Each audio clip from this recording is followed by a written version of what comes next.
Sir, storboyin lang kita, okay lang? Okay lang po. Ikaw yata yung nandun sa Mindole. Ikaw ba yun? Ay, hindi ako yun niya. Hindi Mukha yan? lang, kamukha lang. Kasi ito si Kiko Borsaga, kilala mo ba yun?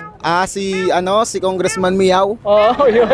Kupal yun, ang bastos nun eh. Dapat sa kanya, wala na siya dun eh. Ang dami nga nagsasabi, sir, pero sa tingin mo, may saltik ba siya? Tingin mo? So tingin ko, meron talaga. Kasi nang kongreso siya, hindi dapat ganun yung mga sinasabi niya. Tsaka hindi dapat siya bastos. Oo, kasi mga matatandaan na sa kanya yung mga tao dun, di ba? Oo, dapat ginagalang niya lahat. Dapat di na siya sumasali sa mga isa na dapat siya sa mga nagmaayos ngayon. Oo, Isa sa mga tumutulong sa bansa natin para di nagkakaganto. Kaya kami nagrarally. Ikaw pala yun eh. Ikaw pala talaga yun eh. Pagbintangan ako. Dapat tumulong na lang siya sa mga nangangailangan, hindi yung nang babastos pa siya kahit mataas na siya, dapat respetuhin siya. Kung ganun siya, dapat di siya nire-respeto. Yun lang. Thank you very much, sir. Thank you. Pwede ako bumate? Sige, sir. Oh, bati ko nga pala kay Pendeo. Happy birthday ngayon ha. Salamat ya. Okay na. Baka ikaw yung nang ano dun sa Hindi talaga ako. ano, Hindi ako nanira ng stoplight dun yan. Hindi Hindi. talaga.